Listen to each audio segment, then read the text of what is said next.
Comecemos por salientar que 1 grau de latitude corresponde a 60 milhas náuticas ou, expresso em quilômetros, 83,11 quilômetros.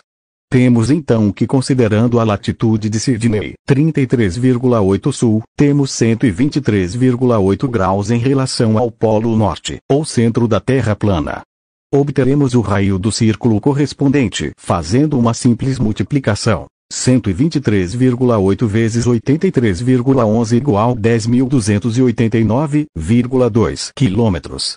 Aplicando a fórmula correspondente para encontrar a circunferência de um círculo com esse raio, 2πr, temos que o resultado não é inferior a 55.062 quilômetros, portanto, considerando que a diferença de comprimento entre Sydney, Austrália, e Nelson, Nova Zelândia, é de 22,2 graus, a distância entre Sydney e o meridiano de Nelson deve ser de quase 3.393 quilômetros, ou 3.060 milhas terrestres, quase o dobro do que Rowbotham afirma que existe, 1.550 milhas, ou 1.719 quilômetros. Esse valor é absolutamente impossível numa terra plana.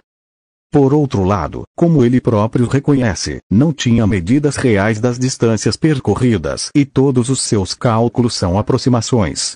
Ele utilizou cálculos baseados nas rotas dos navios da época, que logicamente não faziam suas viagens em linha reta.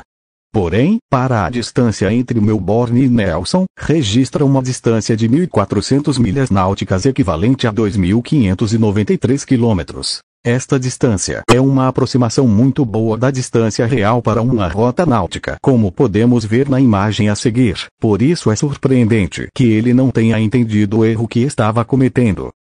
O fato é que a verdadeira distância entre Sydney e o meridiano que Nelson atravessa é de 1.267 milhas terrestres, e não de 1.633 como afirmado.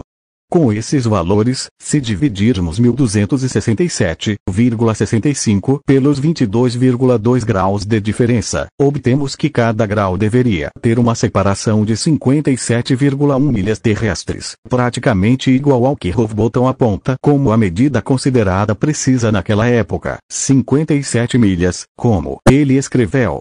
Se utilizássemos o mesmo método que ele utilizou, ou seja, dividindo essa distância pelos 22,2 graus de longitude de separação entre eles e multiplicando o valor resultante por 360 graus, obteríamos um valor para a circunferência na latitude de Sydney de pouco mais de 33.000 quilômetros, bem abaixo dos 40.075 quilômetros medidos pelo Equador. E isso, amigos, só é possível numa terra esférica.